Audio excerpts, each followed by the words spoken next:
नमस्कार। आज हम ब्लड कैंसर के बारे में बात करने वाले हैं।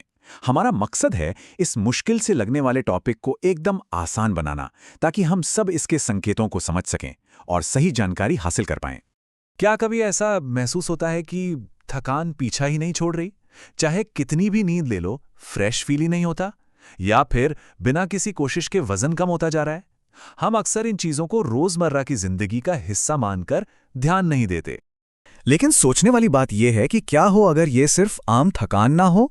कभी कभी जब ये लक्षण लगातार बने रहते हैं तो ये हमारे शरीर का एक तरीका हो सकता है हमें बताने का कि अंदर कुछ ठीक नहीं है। तो चलिए अब इस मामले की तह तक जाते हैं। सबसे पहले ये समझना जरूरी है कि ब्लड कैंसर आखिर होता क्या है। देखिए, इसे आसान भाषा में समझते हैं। ब्लड कैंसर एक ऐसी कंडीशन है जहां हमारे शरीर में खून बनाने वाली कोशिकाएं, मतलब ब्लड सेल्स, बिना किसी कंट्रोल के बढ़ने लगती हैं।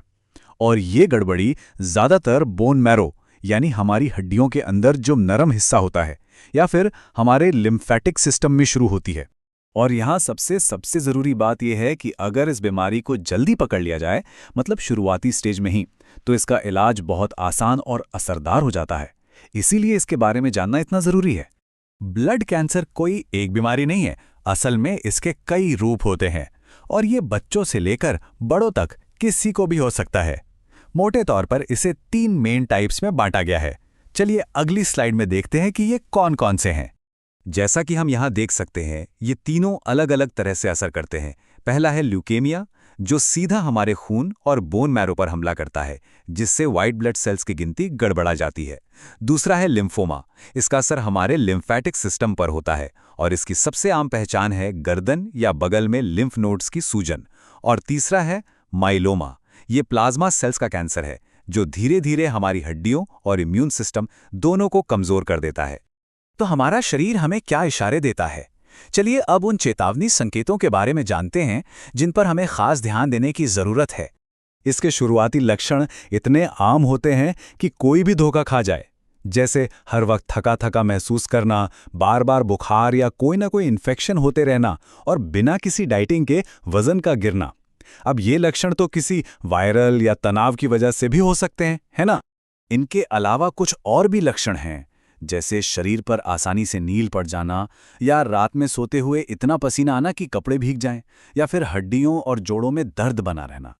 फर्क बस इतना है कि अगर ये लक्षण हफ्तों तक बने रहें और ठीक होने का नाम ही ना लें, तो ये चिंता की बात हो सकती है। तब इन्हें बिल्कुल भी नज़रअंदाज नहीं करना चाहिए। तो सवाल ये है कि अगर ऐसे लक्षण दिखें तो क्या करें? चलिए अब बात करते हैं कि हमें क्या कदम उठाने चाहिए और क्या हम इसके खतरे को किसी तरह कम कर सकते हैं। सबसे पहला और ज़रूरी कदम यह है कि अगर थकान या बुखार जैसे लक्षण 2-3 हफ्तों से ज़्यादा टिक जाएं, तो बिना देर किए डॉक्टर से मिलें। डॉक्टर आपको ब्लड टेस्ट जैसी कुछ ज़रूरी जांच कराने को कह सकते हैं, जिससे पूरी तस्वीर साफ हो जाती है। एक बहुत ज़रूरी बात यह है कि ब्लड कैंसर को 100% रोका तो नहीं जा सकता, लेकिन हाँ, अपने लाइफस्टाइल में कुछ अच्छे बदलाव करके इसके खतरे को काफ़ी हद तक कम ज़रूर किया जा सकता है।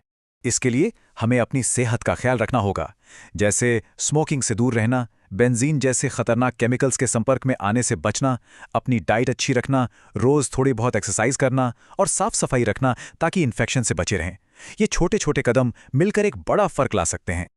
और ये जानना भी एक तरह की राहत देता है कि आज मेडिकल साइंस बहुत आगे बढ़ चुकी है। कीमोथेरेपी, रेडिएशन थेरेपी और बोन मैरो ट्रांसप्लांट जैसे कई असरदार इलाज मौजूद हैं जो मरीजों को एक नई जिंदगी दे सकते हैं। तो इस पूरे बातचीत का निचोड़ यही है कि जानकारी और जागरूकता ही हमारा सबसे बड़ा हथियार है। आखिर में बस एक सवाल खुद से पूछना है, क्या हम सच में अपने शरीर के इशारों को सुन रहे हैं? क्योंकि अपने स्वास्थ्य के प्रति थोड़ा सा अलर्ट रहना ही हमें सुरक्षित रख सकता है।